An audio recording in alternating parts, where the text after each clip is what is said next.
especially the members of the press here amongst us. So, as you would be aware already, that we had our first inaugural event that was held at Britannia House, Omnicane, and where we all took the floor and we explained the purpose of the visit of Flory and her team. So from the 29th November till the 7th of December, we have the pleasure of hosting a technical team from the Corporate Council on Africa, headed by Mrs. Flory Lizer, the CEO and President of the CEA. And Mrs. Lizer is, of course, an old acquaintance of Mauritius for having been on frequent visits here. I think since the last 25 years, if not mistaken. Well, that was at a time when she was assuming very important roles in the US administration. And she has been also the assistant USTR, right? And so as you are, and Flory has been very instrumental in the renewal of the AGOA agreement on several occasions.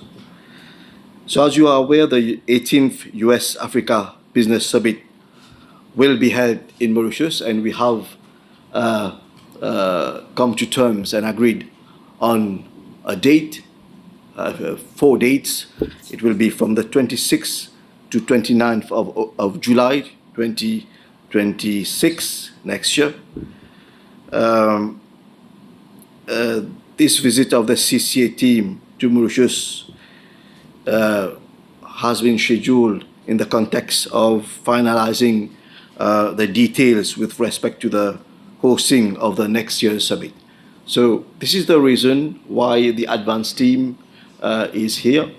There are a few details. We've had a few virtual meetings with the team, and we agreed that this physical visit would be ideal for the team, the experts, to see with their own eyes certain issues that needed to be resolved. And I'm happy to say that we are nearly agreeable on most of the issues, which are going to be probably mentioned by Flory. Allow me to express our gratitude to the CCA board for choosing Mauritius to host the summit. It was not a choice. It's good that I think I did mention it, that there was some competition between a few African countries with regards to the choice of the place where the summit would be held. And I'm glad and I'm thankful to the board for having chosen Mauritius as the place. We are, of course, excited to live up to the challenge. I know it's a big challenge. We are expecting about 2,500 to 3,000 delegates. That's going to be, I think, the first kind of summit that is going to be organized. I remember there was the SID summit in the past, that was back in 2004. 20 years. 20 years back. Wow. And this summit is going to be another very grand summit that we are expecting to organize. And as you would agree with me, it will require a lot of preparations. So this is why we are starting 1 year ahead, right? So let me underline that the summit is expected, of course, to bring together some high caliber people, if I may say so. So there's going to be heads of state, high level government officials, private sector leaders, and of course development partners from both the US and Africa, right? And so the idea of hosting this summit is that Mauritius aims, of course, to strengthen the US-African partnerships. It's going to be a showcase of our nation, Mauritius being, we have always said that we want Mauritius to be a gateway to Africa. But this is something concrete which is being done with the help of government and of course with the support of the private sector. We are doing something concrete to make this gateway happen, right? And of course to make the summit a success, I am co-chairing. We have signed an MOU. The government of Mauritius and the Council on Corporate Africa, we've signed an MOU containing the terms and conditions of hosting this summit. And under that MOU, we are supposed to have a local host committee. And I'm glad to be chairing this local host committee together with my colleague, Mr. Adil Amiamia, the Minister of Industry, Small, Medium Enterprise and Cooperatives, right? So we are going, both of us will have the responsibility on behalf of the government of Mauritius to oversee the preparations of this summit. So in addition, there is also a joint public-private sector steering committee, and this committee is presided by the Secretary for Foreign Affairs, which has already started its work, working closely in collaboration with the Economic Development Board, which I should say, I should put on record that the EDB is helping us a lot in the preparation of this summit.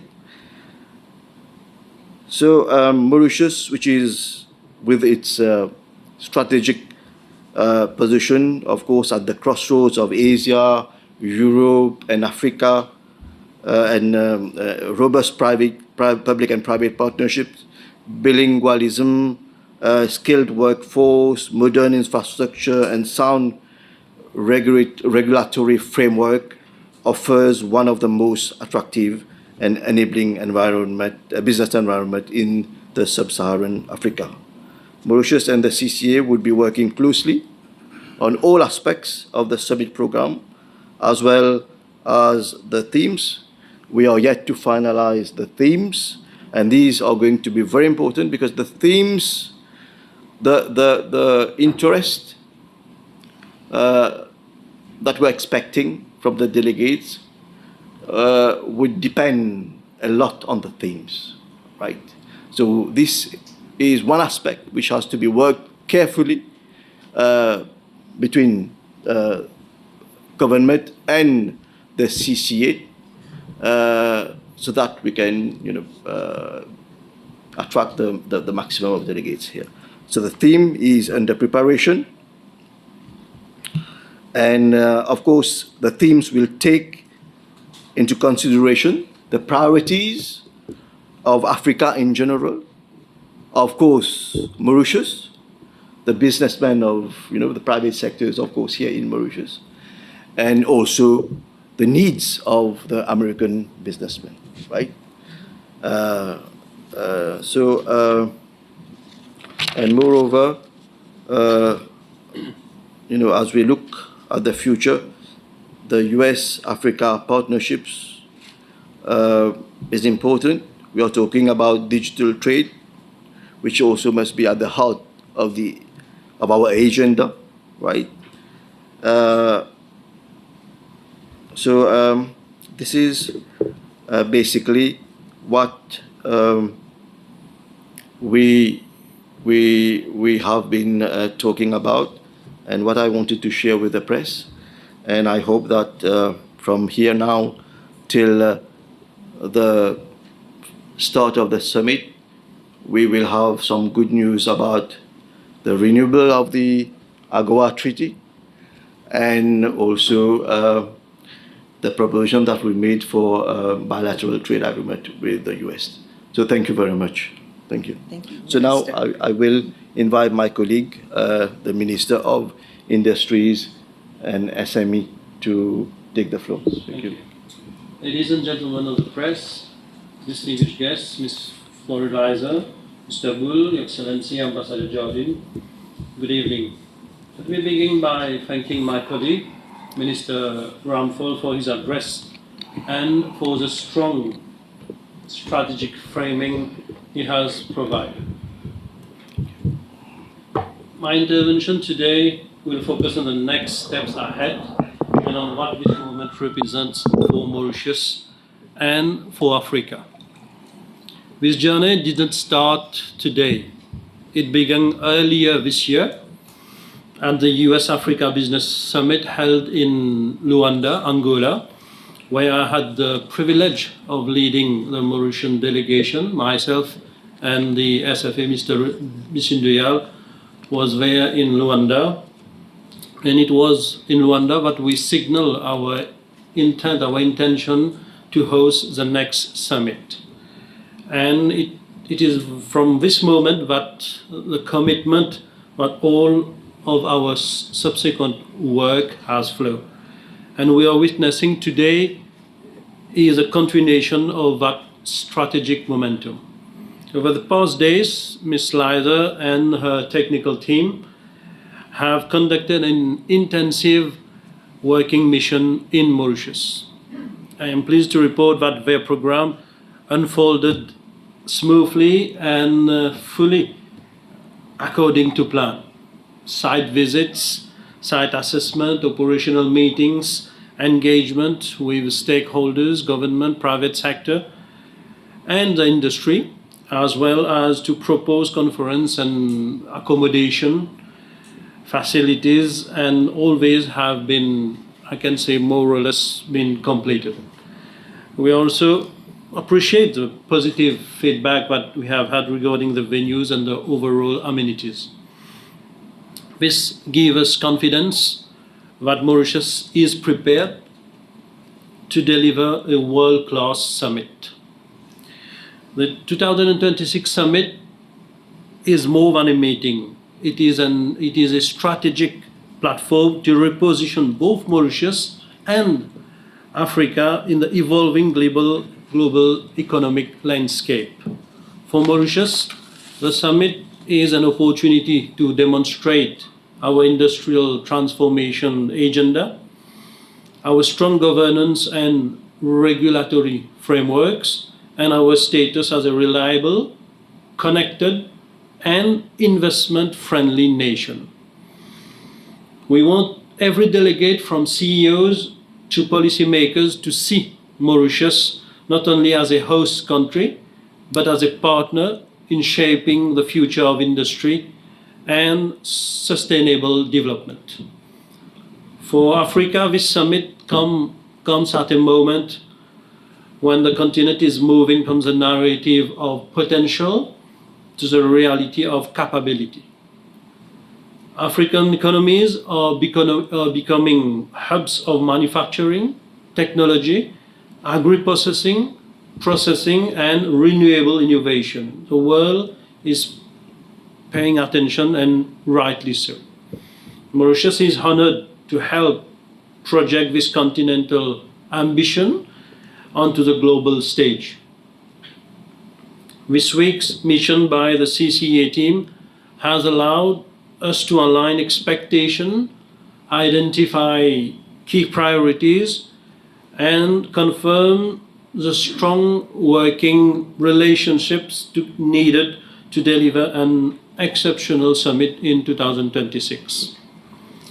The feedback received from Ms. Liza, particularly on logistics and stakeholder mobilization, reinforces that Mauritius is on the right path. Engagement with both government and the private sector have been constructive and forward-looking.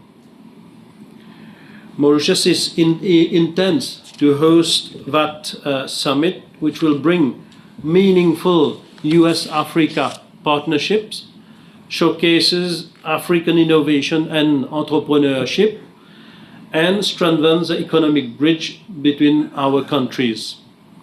Our private sector, from manufacturing to services, is fully mobilized, and government agencies are coordinating closely, as mentioned by my friend, colleague Minister Ramphul, that is EDB and so on. And our vision is clear. It is to deliver a summit that elevates Africa's voice in the global economy and positions Mauritius as a strategic gateway for investment and collaboration. Ladies and gentlemen, this visit confirms three things. Mauritius is ready, Africa is ready, and together with CCA, we will deliver a summit that marks a decisive step forward in US-Africa economic engagement. Thank you.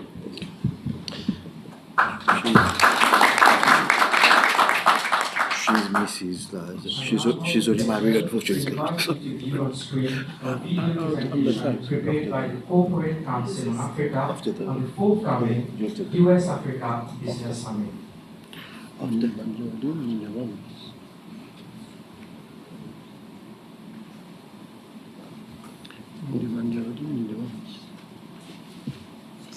It's the sound.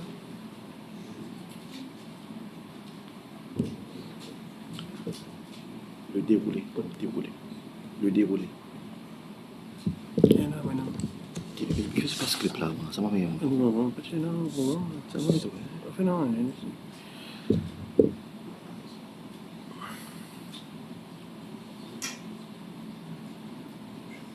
So you make your statement after the... Sure. Okay. You're missing like... This is fine.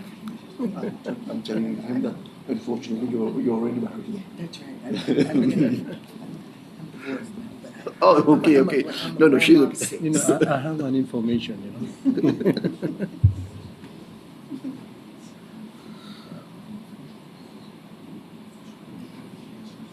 Pas connecté. Elle n'est pas connecté.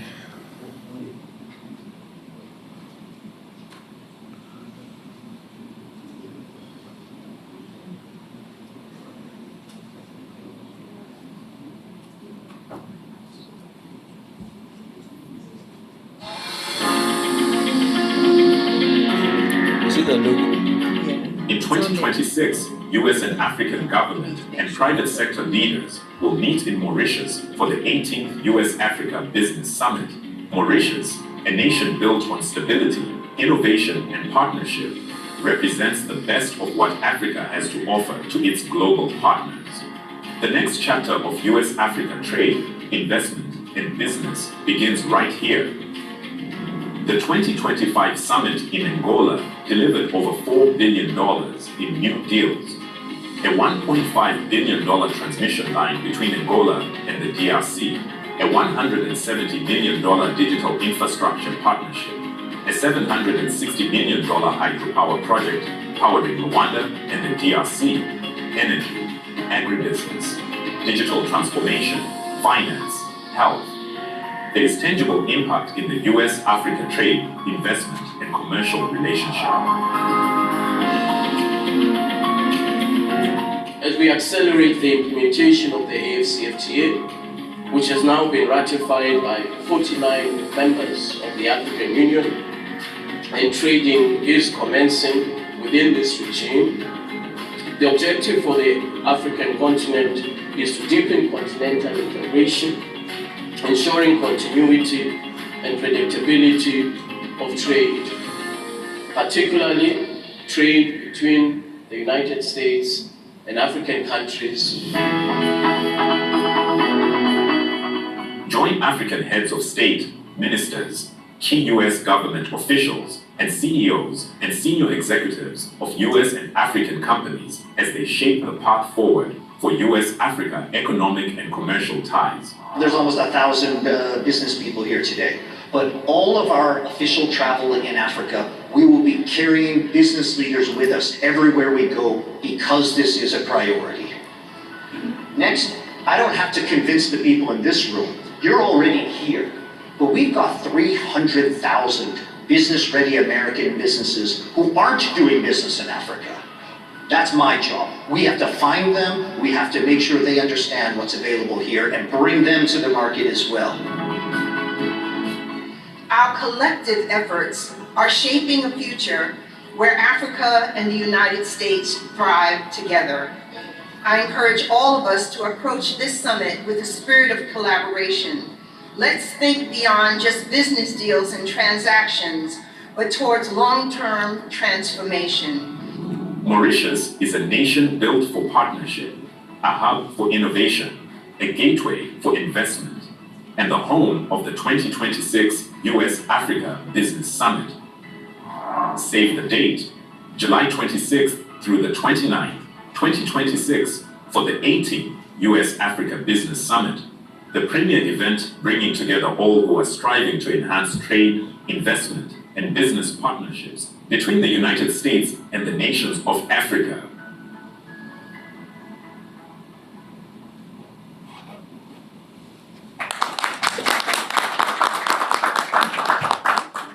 So I shall now invite Mrs.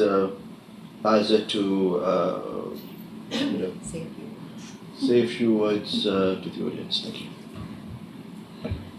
Well, good afternoon to the ladies and gentlemen of the press. Thank you so much for being here and joining us on behalf of Corporate Council on Africa, including my board of directors, and I'm delighted to have the Vice Chair, Jean-Ramon Boule, Vice Chair of the CCA Board of Directors here. We just want to say how much we are appreciative of the government of Mauritius for offering to host the next US-Africa Business Summit, the 18th US-Africa Business Summit, and for welcoming us here for our pre-summit trip. And to my team who has worked hard to make this happen, we're delighted to be here. It's an honor for us to be in Mauritius and to work so closely with the government of Mauritius and its private sector to make sure that we have a successful 18th US-Africa Business Summit.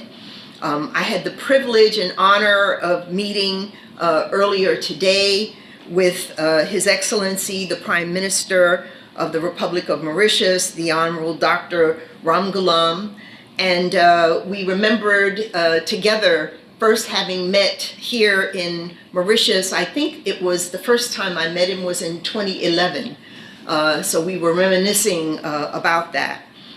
So it's an honor to be here, and it's a privilege for us to collaborate with Mauritius, its government and its private sector to host this event. And I am pleased that I'm here today alongside the Honorable Minister Ramphul, Minister of Foreign Affairs, Regional Integration and International Trade, and the Honorable SMA Amir Mia, Minister of Industry, SMEs, and Cooperatives, as we officially announce the 2026 US-Africa Business Summit and the dates for it. Everyone remember, July 26 to 29, 2026. Don't go on vacation yet. Stay here and be a part of this. And let me just say that the importance of the press is so critical because it's a real opportunity to get out the word about Mauritius, everything that you're doing here as a country that has done so well in diversifying your economy, and in taking the lead in key sectors, whether it's financial services or digital or tourism. And so we're pleased. We'll be bringing other press with us, but you, the press of Mauritius, are so important for the success of the summit. So we want to make sure you're here and that you use the summit to give visibility to Mauritius, not only for what Mauritius offers U.S. business people, but also what it offers in terms of the continent of Africa. For more than 30 years, CCA's mission has been clear: to strengthen trade, investment, and commercial ties between the United States and Africa. We are exclusively focused on Africa, and our members, which are both U.S. and African companies, SMEs, as well as multinationals, are members of CCA, and they are operating in all the sectors that are driving growth here on the continent, as well as in the United States. The summit, the U.S.-Africa Business Summit, as you know, is the premier platform that we use to advance our mission. And we know that there's so much more that the United States can do with its African partners here. So each year at the summit, we bring together African heads of state, senior U.S. and African government officials, CEOs, investors, SMEs, and thought leaders to explore opportunities, address challenges, and build impactful partnerships. And let me just say, we will not be able to do this well on the U.S. side without the support of Ambassador Jardine and the U.S. Embassy team here. And so I'm thankful that Ambassador Jardine is here today joining us for this important press conference. Mauritius offers an exceptional setting for this gathering.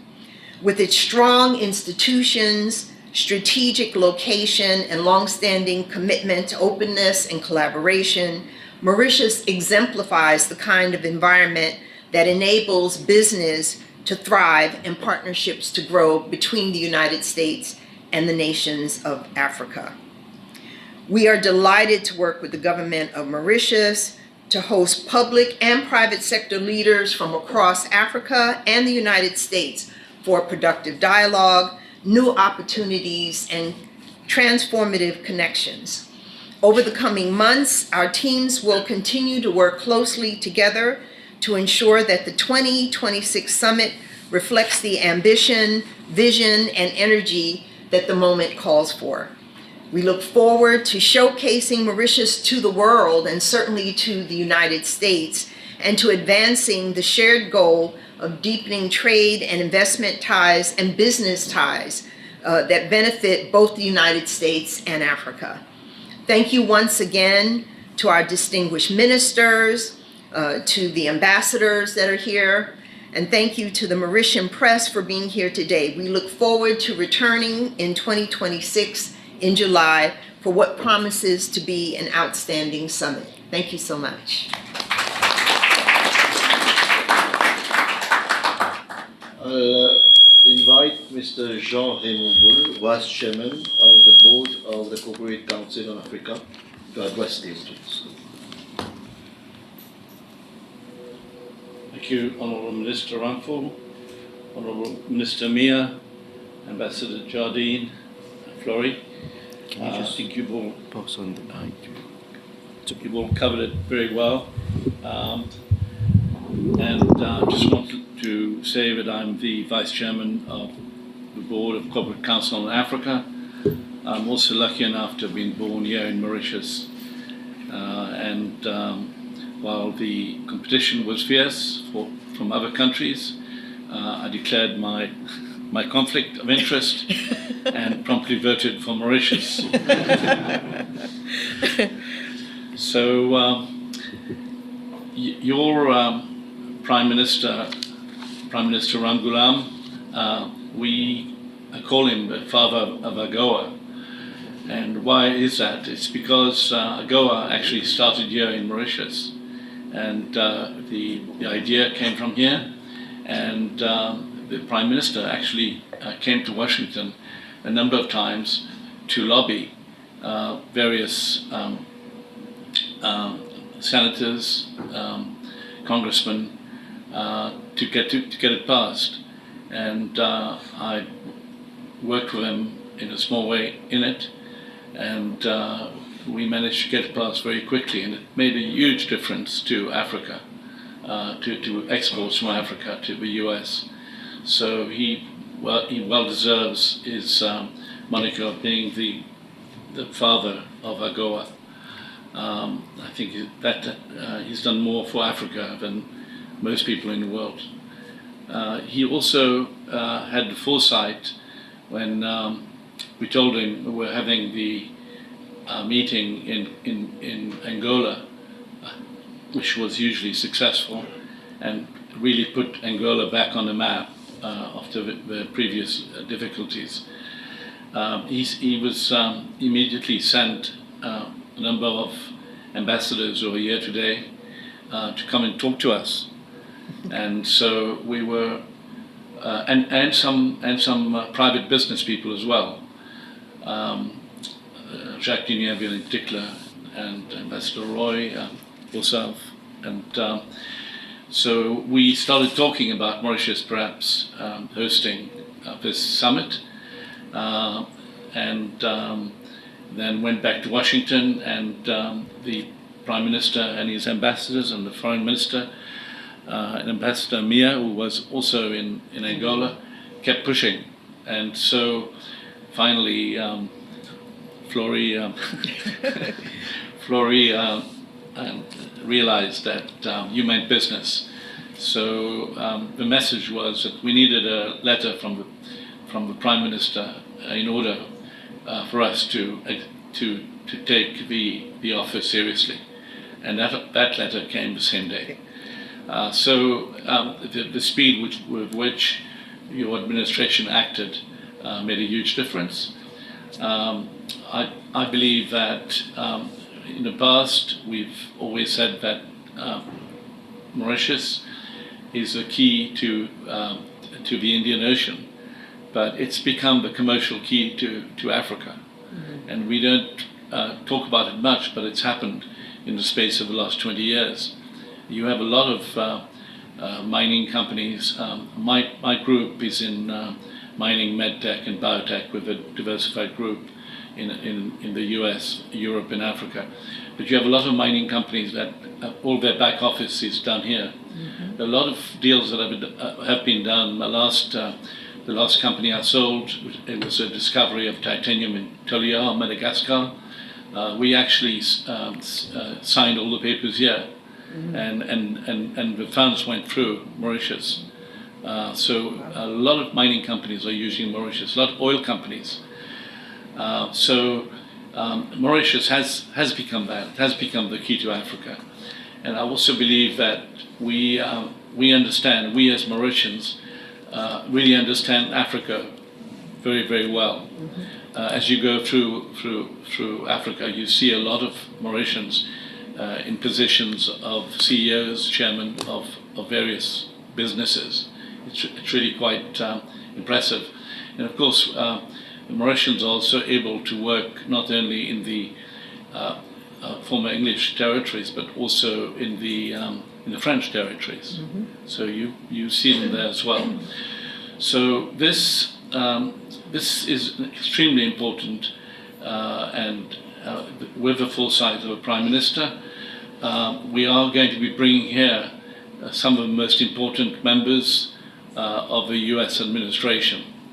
What does that mean? It means also that not only Mauritius gets put on the map for itself and for the rest of Africa for commercial reasons, but also it means that some of the largest financing institutions in the world, such as DFC, which is formerly called OPIC, Exim Bank, etc., who finance some of the biggest projects in the world, will be here. So they also do.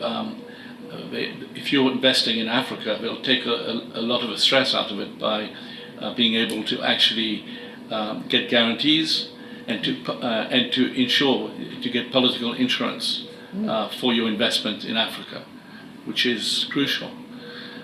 So you'll get to meet these various peoples, these various institutions, and be able to rely on them going forward. We do need more involvement of Americans here in Mauritius.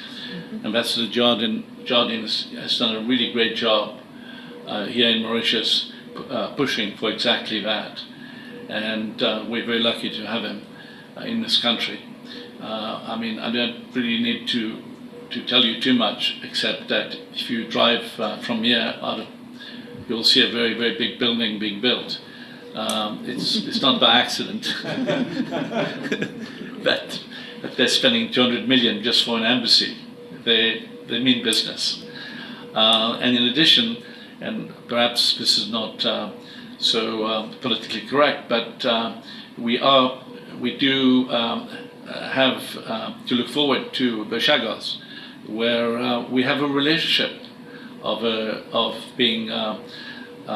having America as a tenant, which is in so many ways so good for this country, and certainly excellent for the economy going forward. So again, I want to thank you. I'm really glad to be home. I'm really excited about the fact that this is going to definitely going to put Mauritius on the map, and help Africa. So thank you very much. Thank you, Flori, for putting up with me, and Minister, thank you all. And that's all I have to say. Thank you very much. Thank you. Ambassador Lawton, a few words. Minister, thank you. Minister Amir Mia, Ms. Leiser, Mr. Boole, members of the media and press, thank you all very much for coming, and thank you very much for this event. It's a wonderful event. I'm very excited to be here. First, we'd like to congratulate Mauritius for its success in being selected as the venue for the 2026 U.S.-Africa Summit. As the Minister had mentioned, and Mr. Boole, obviously there was a lot of competition for this selection, and I think it's really a reflection on how much Mauritius has to offer. I also want to thank CCA for taking this on board, considering it and reviewing it, and again, their consideration and support. And I think it's a reflection of the fact that CCA does see Mauritius as a gateway to Africa, and it's an opportunity to really highlight that. And again, this will be a wonderful opportunity to give greater visibility to U.S. businesses, to Mauritius, businesses either in the United States, but also U.S. businesses already operating in Africa. And there's a lot of potential to highlight what Mauritius can do for them. Although it also, I think, as they are saying, will mean a lot of work for the embassy. And I guess that's why I get paid, and that's why we all get paid. We want to do this, and we're very excited from the U.S. Embassy's perspective to be able to support this, to support the government of Mauritius, to support CCA, and also to host what will likely be a significant and sizable delegation of U.S. officials from various agencies. And again, as Mr. Boole noted, they will bring a lot of resources, a lot of focus, a lot of attention, and so it brings great opportunity. So from the U.S. Embassy side, this is wonderful, very excited. Again, thank very much the government of Mauritius, CCA, for this opportunity, and we're looking forward to a very exciting and very busy 2026. Thank you all very much.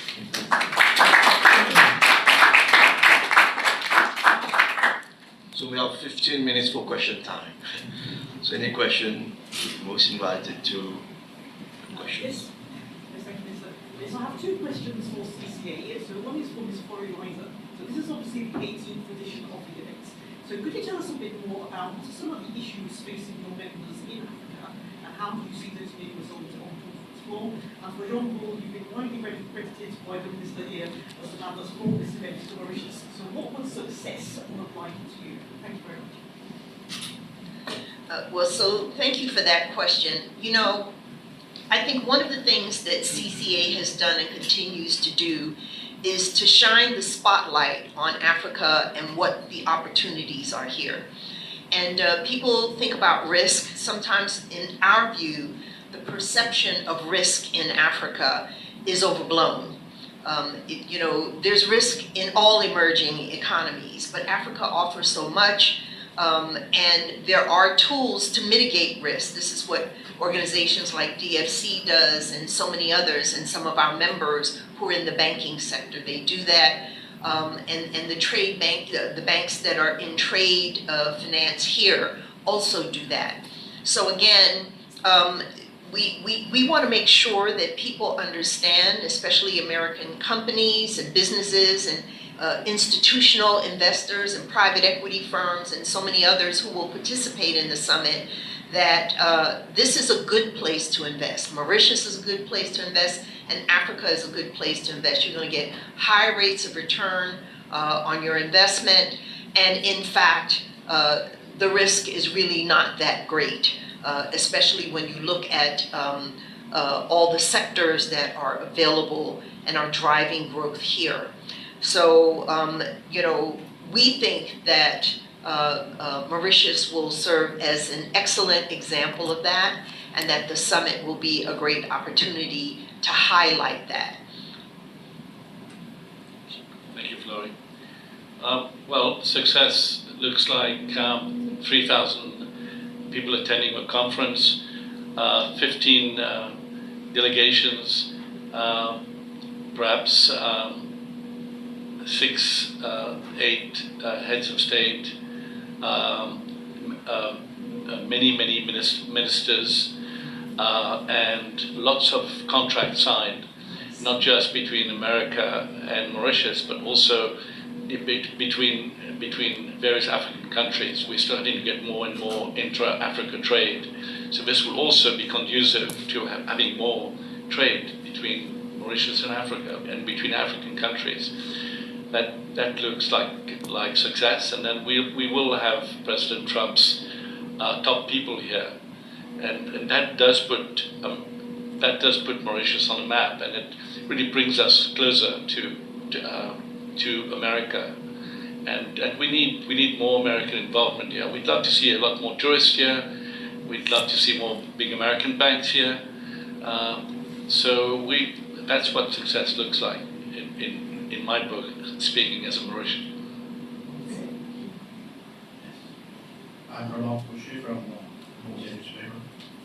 Two questions. I'd like to firstly to know whether the place where we will host 3,000 people and more has already been identified.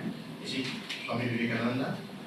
Secondly, where are we with the negotiation concerning the bilateral trade agreement between Mauritius and USA? Do you expect it to be signed before the conference or after the conference? It would be glad if it is signed before the conference. Now, with regards to the place, we have been talking about that just prior to us, during this press conference. There are a few issues that needs to be resolved, and one of them is the place.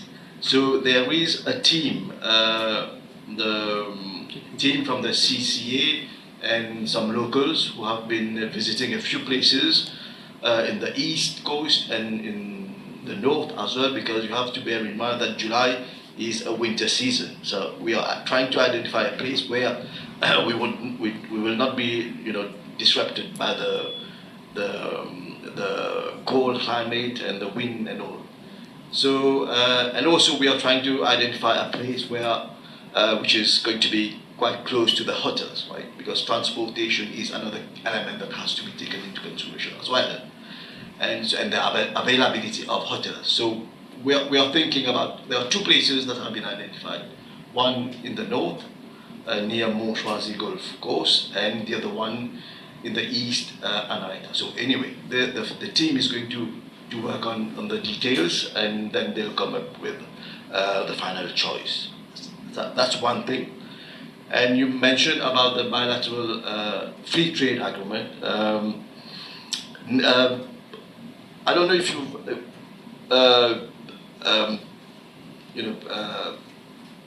taken into account that President Trump is moving geographically.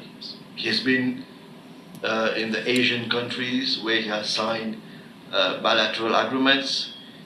He's just recently signed bilateral agreements with South American countries. He went to Europe, and he hasn't touched upon Africa yet. And from all the negotiations, I've been in direct negotiation with the Deputy Secretary of State, Lando, Mr. Lando, and he would suggest that whenever negotiations are going to start with the African countries, there are two countries that come at the top of the list, Kenya and Mauritius, right? So, and we are also engaging with the USTR at the level of our mission. You know, we have a new ambassador now in Washington, so she's engaging with the USTR. In fact, I can share it with you. This morning, he has sent us a note verbal informing us that she met with Mr. Greer, who is the president of the USTR, and he mentioned to our ambassador that very soon negotiations are going to start with Mauritius on the free trade agreement. So that's the only information that we have so far. Right?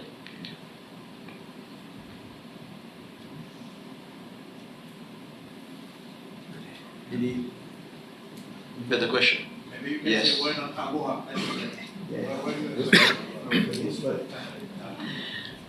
Well, I think all of you know that I could go on and on about AGOA. I'm passionate about it. I had the privilege of working on its implementation for many years, was there in the beginning. I think many of you may recall Rosa Whitaker, who was the Assistant U.S. Trade Representative before I was, and she and I were just on the phone here these last few days. We're planning an event in Washington next Wednesday, as a matter of fact, with members of Congress, people from the U.S. administration, and people from the private sector, as well as African ambassadors, and we expect the ambassador, Madam Ambassador from Mauritius, to be there as well. And the whole focus of it is to get people to focus on renewing AGOA. It lapsed on September 30th. It's the first time it's ever lapsed in 25 years. And there are many of us who are stakeholders and know the benefit of AGOA, not just to African countries, but to America as well. American companies, American workers, and American consumers. So we are looking forward to pushing ahead on that. The key issue is, I would say, two things. What is the vehicle that Congress can use, the US Congress can use to renew AGOA, and then whether or not, when they send that bill forward, whether or not it will be signed at the White House. And I can just assure you that there's bipartisan support for AGOA. There's always been bipartisan support for AGOA. We're going to make sure that they continue to move forward. Hopefully in January, they will attach AGOA to some piece of legislation moving forward. Perhaps it's the continuing resolution to keep the U.S. government open. That would be a great place to insert AGOA, in my view. A priority for us as they deal with a priority for the U.S. government. And then secondly, we do now know that whenever Congress does send an AGOA bill forward, that we've been told that there will be support for it in the White House and it will be signed. So we think that that's good news, but we still have to push, we still have to advocate, and that's why we're holding this event next Wednesday. And there'll also be events by the AGOA Coalition on Thursday as well as Friday of next week. So I hope that's good news. We're going to do the best that we can because we do know how important it is. And Prime Minister Ramgoolam and I were discussing that he may even join us virtually to say a few words at our event next Wednesday.